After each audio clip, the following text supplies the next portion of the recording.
Navi Mumbai international airport Mumbai का भविष्य बदलने वाला हवाई अड्डा है। दोस्तों, स्वागत है हमारे चैनल पर। आज हम बात करने वाले हैं नवी मुंबई इंटरनेशनल एयरपोर्ट, जिसे हम शॉर्ट फॉर्म में NMIA भी कहते हैं। मुंबई में करोड़ों लोग रोज ट्रेवल करते हैं और मौजूदा छत्रपति शिवाजी महाराज इंटरनेशनल एयरपोर्ट लगातार ओवरलोड हो चुका है। इसी ज़रूरत को देखते हुए देश का ड्रीम प्रोजेक्ट तेजी से बनकर तैयार हो रहा है, जिसका नाम है नवी मुंबई इंटरनेशनल एयरपोर्ट। आज के वीडियो में हम आपको बताएंगे लोकेशन, डेवलपमेंट स्टेटस, कनेक्टिविटी, सुविधाएं, रोजगार अवसर और रियल एस्टेट ग्रोथ के बारे में पूरी जानकारी। ये प्रोजेक्ट मुंबई के ट्रैफिक, बिजनेस, रियल एस्टेट और इंफ्रास्ट्रक्चर सब कुछ बदलने वाला है। तो वीडियो को आखिर तक जरूर देखें, क्योंकि आज हम आपको बताएंगे location, timeline, connectivity, design, terminal details, phase wise development और इसका प्रॉपर्टी मार्केट पर असर। क्या आप जानते हैं कि इस एयरपोर्ट का डिज़ाइन लोटस यानी कमल से इंस्पायर्ड है और इसका लक्ष्य है हर साल 9 करोड़ से ज़्यादा यात्रियों को हैंडल करना। अब बात करते हैं लोकेशन एडवांटेजेस के बारे में। NMIA का निर्माण नवी मुंबई के उल्वे, पनवेल, खारगढ़ रीजन में हो रहा है। कुल एरिया लगभग 1160 हेक्टेयर में फैला हुआ है। पूरे प्रोजेक्ट का डेवलपमेंट कर रही है सिडको और जीवीके, जो कि अदानी ग्रुप की एक कंपनी है। एयरपोर्ट की लोकेशन मुंबई के छत्रपति शिवाजी महाराज इंटरनेशनल एयरपोर्ट से लगभग 35 किलोमीटर के दूर पे है। नवी मुंबई इंटरनेशनल एयरपोर्ट उल्वे यानी कि साउथ नवी मुंबई में बन रहा है, जहां से आप इन जगहों तक बेहद आसान तरीके से पहुंच सकते हैं। इसके डिस्टेंस की अगर मैं बात करूं तो वासी से मात्र 20 मिनट के डिस्टेंस पे है, नेरुल से हार्डली 15 मिनट, पनवेल से हार्डली 15 मिनट्स, मुंबई से मात्र 40 से 45 मिनट तक में पहुंच सकते हैं, पुणे से लगभग 2.5 घंटे में पहुंच सकते हैं। साथ ही साथ JNPT पोर्ट से मात्र 20 मिनट में आप यहां तक पहुंच सकते हैं। ये location Mumbai Pune expressway as well as Sion Panvel highway और JNPT पोर्ट के तीनों ट्रायंगल के बीच में आता है, जो इसे भारत का स्ट्रैटेजिक ट्रांसपोर्ट हब बनाता है। अब बात कर लेते हैं कुछ इंफ्रास्ट्रक्चर से रिलेटेड। दोस्तों, यह एयरपोर्ट वर्ल्ड क्लास इंफ्रास्ट्रक्चर से लैस होने वाला है।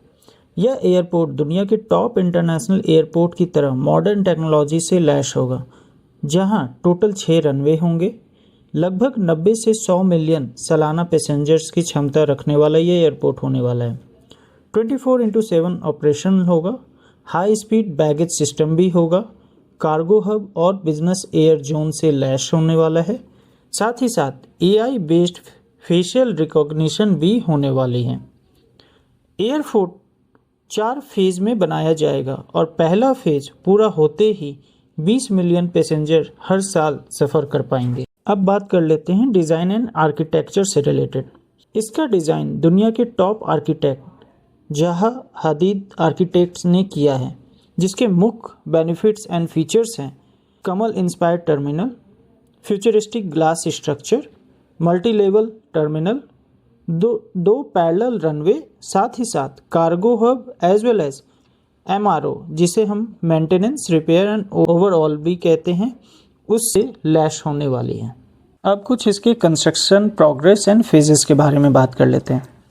दोस्तों, NMIA 4 बड़े फेजेस में बनने वाले हैं, जिसमें से पहला फेज 1 रनवे साथ ही साथ 1 टर्मिनल के साथ तैयार होगा, जिसकी क्षमता 1 करोड़ से 2 करोड़ पैसेंजर प्रति वर्ष होने वाली है। जब हम फेज 2 की बात करते हैं तो इसमें दूसरा रनवे तैयार होगा, साथ ही साथ international as well as domestic उड़ानें भी इसमें स्टार्ट हो जाएंगी। फेज 3 में ज़्यादातर हमें कार्गो टर्मिनल का एक्सपेंशन देखने को मिलेगा। इसके बाद एशिया का एक बड़ा एविएशन हब बनने की तैयारी में ये दिखने वाला है। फेज 4 में हमें कंप्लीट कैपेसिटी देखने वाली मिलेगी, जो कि लगभग 9 करोड़ यात्री एनुअली ट्रैवल करेंगे। साथ ही साथ 25 लाख टन कार्गो इसमें यूज़ होगा।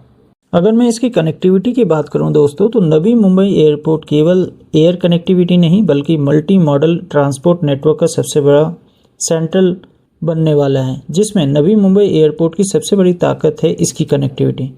नवी मुंबई मेट्रो लाइन सीधे सीधे एयरपोर्ट से जुड़ जाएगी। साथ ही साथ CST as well as Panvel local train fast and dedicated corridor भी जुड़ जाएगा साथ में। MTHL सी लिंक सीधा ही एयरपोर्ट तक पहुंचेगा। साथ ही साथ PMPML as well as NMMT bus hub भी होने वाला है। बुलेट ट्रेन कनेक्टिविटी भी प्रपोज है, जो कि आने वाले टाइम में हमें कंप्लीट होते हुए भी दिखेगा। कनेक्टिविटी जितनी मजबूत होगी, ग्रोथ उतना ही ज़्यादा होगा। जैसे कि metro connectivity, Navi Mumbai metro line सीधे एयरपोर्ट तक जाएगी। रोड कनेक्टिविटी में मुंबई ट्रांस हार्बर लिंक मात्र 20 मिनट में साउथ मुंबई से नवी मुंबई इंटरनेशनल एयरपोर्ट से जुड़ जाएगी। पनवेल करजत उल्वे हाईवे की भी कनेक्टिविटी है, साथ ही साथ पाम बीच रोड एक्सटेंशन की भी कनेक्टिविटी है। और इन सब के अलावा रेल कनेक्टिविटी में नेरुल उल्वे खारकोपर रेलवे लाइन की भी कनेक्टिविटी है। साथ ही साथ पनवेल जंक्शन, जो कि महाराष्ट्र का सबसे बड़ा जंक्शन है, इसकी भी कनेक्टिविटी है, जो कि सीधे सीधे नवी मुंबई इंटरनेशनल एयरपोर्ट से जुड़ जाएंगे। ये सभी कनेक्टिविटी बहुत ही स्ट्रांग है। अब बात कर लेते हैं कुछ एम्प्लॉयमेंट एंड इकोनॉमिक ग्रोथ के बारे में। नवी मुंबई इंटरनेशनल एयरपोर्ट आने के बाद नवी मुंबई में लाखों रोजगार होने वाले हैं। एयरपोर्ट के पास लॉजिस्टिक हब होने वाला है। इंफ्रास्ट्रक्चर ग्रोथ में काफ़ी अच्छी बढ़ोतरी हुई है। मल्टीनेशनल कंपनियों का एंट्री हो रहा है। साथ ही साथ बिजनेस और टूरिज्म ग्रोथ में बहुत बड़ा उछाल होने वाला है। अब इन सब के बाद रियल एस्टेट मार्केट ग्रोथ के बारे में जान लेते हैं। देखिए, एयरपोर्ट बनने के बाद आसपास के इलाकों में प्रॉपर्टी की डिमांड और प्राइस दोनों ही काफ़ी तेज़ी से बढ़ रहे हैं। सबसे ज़्यादा ग्रोथ वाले जो लोकेशन होंगे उनमें नाम आता है Ulwe, Panvel, Dronagiri, Kharghar, Taloja, Kamothe and Pushpak Nagar. Plots, flats और कमर्शियल सबकी डिमांड पिछले 2 से 3 सालों में कई गुना बढ़ चुकी है और एयरपोर्ट के फुल्ली ऑपरेशनल होने के बाद प्राइस में और बड़ा उछाल आने वाला है। अगर आप निवेश या घर खरीदने की सोच रहे हैं तो यही सही समय है, क्योंकि एयरपोर्ट शुरू होने के बाद प्रॉपर्टी कीमतों में बड़ा उछाल आने वाला है। दोस्तों, नवी मुंबई इंटरनेशनल एयरपोर्ट सिर्फ एक एयरपोर्ट नहीं है, बल्कि ये पूरे सिटी के भविष्य को बदलने वाला मेगा प्रोजेक्ट है। अगर आप नवी मुंबई या आसपास प्रॉपर्टी खरीदना चाहते हैं या निवेश करना चाहते हैं या कनेक्टिविटी और डेवलपमेंट अपडेट जानना चाहते हैं तो नीचे दिए हुए नंबर पे ज़रूर कांटेक्ट करें या हमारे सेल्स एक्सपर्ट टीम से ज़रूर हेल्प लें। अगर आपको ये वीडियो पसंद आया हो तो लाइक ज़रूर करें। ऐसे ही रियल एस्टेट और डेवलपमेंट अपडेट्स के लिए सब्सक्राइब करना ना भूलें और बेल आइकन दबाना भी ना भूलें। मिलता हूँ एक नई वीडियो, एक नई इन्फॉर्मेशन के साथ। टिल देन, जय हिंद, जय भारत।